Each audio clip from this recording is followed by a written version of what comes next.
अस्सलामुअलैकुम, मैं हूं गुलाम मुस्तफ़ा। आप देख रहे हैं जीएम पावर टेक।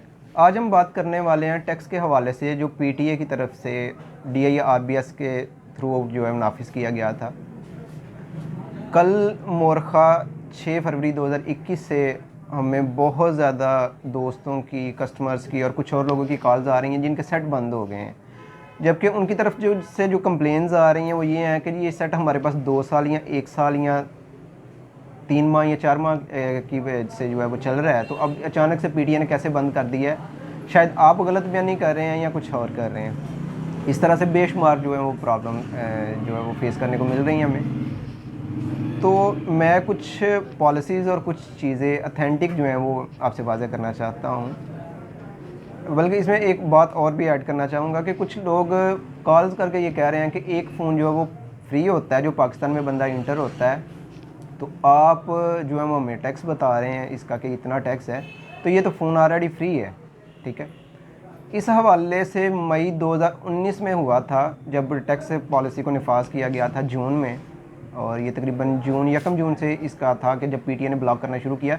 उससे पहले ये तकरीबन 1 साल से सिलसिला चला आ रहा था, जिसमें ये बताया जा रहा था कि अपने मोबाइल अप्रूव करवाएं और एसएमएस सेंड करें 8484 या 8483 पे एसएमएस करके आप अपना फ़ोन फ्री रजिस्टर करवा सकते हैं। लेकिन उन दिनों में इस चीज़ को बहुत लाइटली लिया गया कि ये जी कहने की बातें हैं, करता है ऐसा कोई नहीं, और पाकिस्तान में ऐसा नहीं हो सकता, इतनी बड़ी मोबाइल मार्केट है तो इसमें ऐसा नहीं हो सकता। तो उसकी कुछ चीज़ें अथेंटिक जो हैं वो विद प्रूफ स्क्रीन पर भी मैं आपको दिखा दूँगा, मैं आपके साथ जो है शेयर करना चाहता हूँ। तो उससे पहले कि हम मज़ीद इस पे बात करें, अगर आपको मेरी वीडियो अच्छी लगे तो इसे लाइक कर दें, अपने दोस्तों के साथ सब शेयर कर दें और मेरे चैनल को सब्सक्राइब कर दें। तो आइए चलते हैं जो बातें मैंने आपसे की उनकी वजाहत की तरफ, कि इनकी वजाहत क्या है और इनकी दर हकीकत जो है वो क्या मामला है। अस्सलाम वालेकुम जी। तो हम पिछली जो बातें आपसे की थी उनको डिस्कस करने लगा हूँ आपके साथ कम्प्लीटली, कि जो फ्री मोबाइल बाहर से आने वाले ओवरसीज़ पाकिस्तानियों का था वो हो रहा था मई में जो भी बंदा बाहर से आ रहा था उसका मोबाइल जो है, एक फ़ोन जो है वो पासपोर्ट पे फ्री रजिस्टर हो रहा था। लेकिन कुछ नामालूम अनासर की वजह से फ़्लाइट्स का डाटा लीक होना शुरू हुआ, और वो कुछ बड़े शहरों में जैसे लाहौर, कराची, इस्लामाबाद, वहाँ पे मुख्तलिफ जो मोबाइल्स वाले और कंप्यूटर वाले थे उनके पास जाता, वो उसकी आईडी बनाते पीएस आईडी, और उसको कर देते कि ये मोबाइल ओवरसीज़ बाहर से लेके आया है। दर हकीकत ये होता था कि पासपोर्ट किसी और का था और मोबाइल किसी और का रजिस्टर्ड हो रहा था। एक तो पॉलिसी ये थी। उसके बाद ये अनगिनत होना शुरू हो गया कि कस्टमर जो है या जो ओवरसीज़ बंदा था, एम्प्लॉय जो था, वो घर बाद में पहुंचता था, उसका डाटा, उसका पासपोर्ट जो है वो लीक पहले हो चुका होता था। वो जब किसी मोबाइल शॉप पे जाता था किसी छोटे शहर में कि ये मैंने फ़ोन रजिस्टर करना है, तो मेरा तो फ़ोन फ्री है, मुझे पता चला है, तो जब वहाँ पे करते थे तो वहाँ पे आ जाता था कि इस पे ऑलरेडी जो है वो फ़ोन रजिस्टर्ड हो चुका है। ठीक है, उसके बाद तकरीबन 10-20 दिन में पकड़ दकड़ का कुछ सिलसिला कार शुरू हुआ, और फिर इस चीज़ को ख़त्म कर दिया गया, मोबाइल रजिस्ट्रेशन को रोक दिया गया कुछ दिन के लिए। उसके बाद दोबारा से ओवरसीज़ जो पाकिस्तानी हैं उनके लिए इस चीज़ की पॉलिसी वाज़ह की गई कि आपको टैक्स फ्री नहीं आप कर सकते हैं, आप इसमें कंसेशन ले सकते हैं। ये टैक्स फ्री नहीं है, कंसेशन ले सकते हैं। ठीक है, उस कंसेशन को वैलिड कर दिया गया कि 2 माह के अंदर अंदर आप अगर अपना फ़ोन रजिस्टर करवाते हैं तो उस पर आपको जो कंसेशन है वो वैलिड है। वो कितनी है, वो जिस हिसाब से किसी का टैक्स है उसी हिसाब से उसकी कंसेशन है।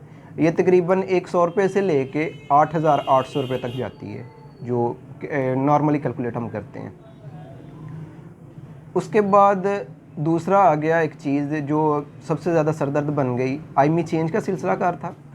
आईमी चेंज में ये चीज़ देखने में आई कि हम कस्टमर को बताते थे या ऑनलाइन को पूछता था कि भाई इसका टैक्स कितना, हम टैक्स बताते थे तो वो हंसता था, इमोजी सेंड कर देता था, या फिजिकली अगर वो सामने आता तो वो हंसता था कि साढ़े पिंड ते कह देने, मैं पंजाबी में आपसे बात करता हूँ, कि साढ़े पिंड ते मुंडा आंदा ही कि 2,000 रुपया लैके मैं कर देंगा। तो मैं उन भाई से रिक्वेस्ट करता था कि यार फ़ोन आपने खुद इस्तेमाल करना है या घर पे आपने दे के जाना है, तो काइंडली जो भी काम करवाएंगे ना वो रिटर्न करवा के उसकी रसीद आपके पास मौजूद हो, रसीद पे आईमी नंबर मेंशन हो, जैसे हम बैंक में जमा करवाते हैं वैसे। तो ये चीज़ हमें बड़ी ज़्यादा देखने को मिली और मैं अभी भी इस चीज़ को कस्टमर से इस चीज़ की रिक्वेस्ट करता हूँ तो कि खुदारा ये काम मत करवाएं। 200-400-500 या 2000 रुपये जिस पे कोई एक्सपेंस नहीं आता वो दे के आप IMEI नंबर चेंज करवा लेते हैं और बाद में किसी बहुत बड़ी मुसीबत में फंस जाते हैं। हज़ारों कस्टमर्स ने करवाया होगा, दुकानदारों ने किया भी होगा, उनमें से कोई एक आध बंदा अगर फंस जाता है ना तो उसके लिए मुसीबत बन जाती है। और इसके रिलेटेड एक दो चीज़ें हैं जो मैं लिंक उनके शेयर कर दूंगा, जिस पे CCPA लाहौर और कुछ और लोगों ने जो है वो इन पे मुख्तलिफ वीडियोज़ मुख्तलिफ चैनल्स ने बनाई हुई हैं। तो मैं IMEI चेंज में मामलात क्या होते हैं वो वीडियो की लिंक जो है मैं डिस्क्रिप्शन में डाल देता हूँ, आप वहाँ पे जाके वो चेक कर सकते हैं। अब बात आ जाती है टैक्स की कि टैक्स कितना है। ठीक है, पाकिस्तान में वीवो ऑलरेडी इंडस्ट्री जो है वो लगाने जा रहा है। तो उस हवाले से ये चीज़ देखने में आई कि बाहर से मॉडल जो रिसेंटली आ रहे हैं मोस्टली 2018 से लेके 2020 तक जिन पे टैक्स सबसे ज़्यादा कैलकुलेट किया जाता है वो सैमसंग का आईफोन है। ओप्पो वीवो मोस्टली चूँकि कम रेंज में आ जाते हैं वो लोग यहीं से परचेज़ कर रहे हैं और उन पे रूटीन में हम टैक्स पे नहीं करते तो उसकी ज़्यादा नॉलेज भी नहीं होती है। जो टैक्स आता है उसका IMEI आता है तो उसके हिसाब से उसको बता दिया जाता है।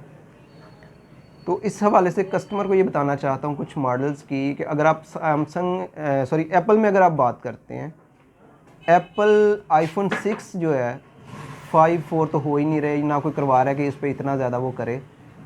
तो 6 का जो टैक्स है वो 5,984 और 7,865 दो टैक्स आते हैं। ये मैं स्क्रीन पे इसके फिगर भी आपको जो है ना वो काउंटिंग में बता देता हूँ ताकि सुनने में अगर किसी को कोई प्रॉब्लम आ रही हो तो इस चीज़ को जज कर सके कि इसका कितना टैक्स है।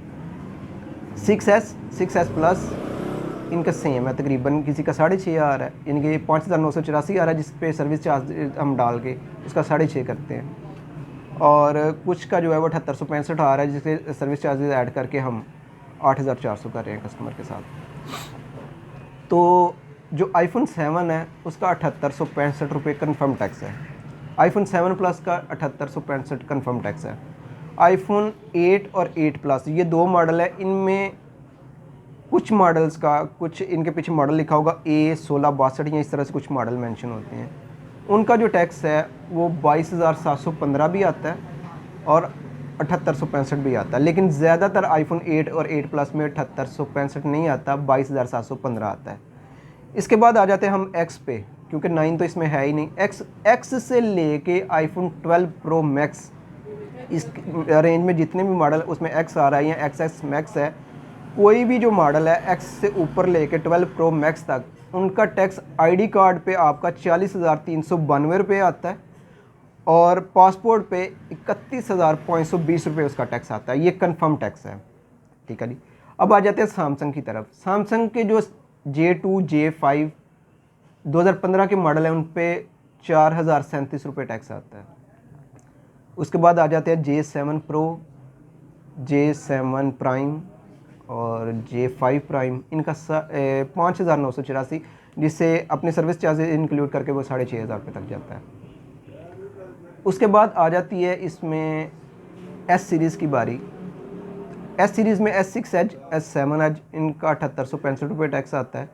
S8 प्लस S8 इनका 22,715 और 40,392 रुपये टैक्स आता है।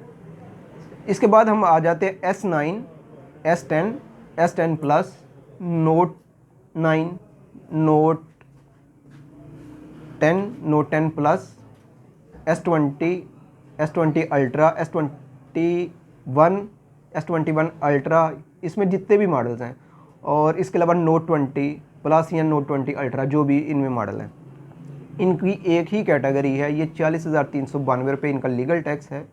अगर आप बैंक में पे करने जाते हैं तो आपको PSID किसी भी फ्रेंचाइज से आप बनवा सकते हैं। वो ID बनाने का आपसे 100 लेते हैं, उसके बाद आप 100 का प्रिंट आउट निकलवाते हैं और 50 रुपये शायद बैंक वाले ज़्यादा लेते हैं, वो 2-250 रुपये उस पर एक्सपेंस आता है। तो उसके लिए 3 जगहों पे आपको जाना पड़ता है और वहाँ से आप ये जो है मामला आप करते हैं सारे। तो कल से PTA ने जो स्टेप लिया है, अभी जो बात मैं स्टार्टिंग में मैंने की थी उसका हवाला देने लगा हूँ कि कल से हमें जो देखने को मिल रहा है वो ये है कि एक साथ बहुत ज़्यादा मॉडल्स को ब्लॉक कर दिया गया है उसमें सैमसंग, ओप्पो, वीवो, हवावे बेशुमार ब्रांड्स हैं जिनको एक साथ शायद ब्लॉक कर दिया गया कि कल से लेके, यानी कि 2018 से जो स्टार्ट सिलसिला हुआ था वो 2020 में आके अभी तक चल रहा है 2021 में। तो अभी तक जो मैंने देखा है कि कल की डेट में बहुत ज़्यादा लोग आए हैं ये चीज़ लेके कि यार हमारा सेट बंद हो गया, इमरजेंसी कॉल या नो सर्विस ऊपर आ गया। और तारीख़ में यानी कि जब से मैं ये काम कर रहा हूँ तब से लेके अब तक ये है कि मैंने कल सबसे ज़्यादा मॉडल्स जो हैं वो चेक किए हैं या लोगों को बताए हैं। तो अब ये पीटीए ने इस हवाले से कोई ऑफिशियल प्रेस रिलीज़ या कोई ट्वीट वगैरह नहीं किया कि ये क्या मामला है। इस मामले को हम देख रहे हैं, जैसे ही कोई अपडेट आती है वो आपके साथ शेयर कर दी जाएगी। लास्ट पे एक चीज़ सिर्फ कहना चाहूँगा कि अगर आपको कोई कम पैसों में रजिस्टर्ड करके दे रहा है फ़ोन, कोई भी मामला आपके साथ कर रहा है, तो खुदारा उसकी रसीद उसके लेटर पैड पे लिखवा लें या जैसे भी वो कंप्यूटराइज रसीद मिल सकती है, जैसे भी हो सकती है, लेकिन विद रसीद काम करें। विदाउट रसीद 2000, 2500, 1500 या 1000 रुपया दे के किसी से अगर आप अपना फ़ोन अप्रूव करवा लें तो वो 110% आपके साथ दो नंबरी कर रहा है। ठीक है जी, आज की वीडियो में इतने ही। मज़ीद मिलते हैं अच्छी वीडियोज़ के साथ, तब तक के लिए इजाज़त दें। अस्सलाम वालेकुम। पाकिस्तान जिंदाबाद।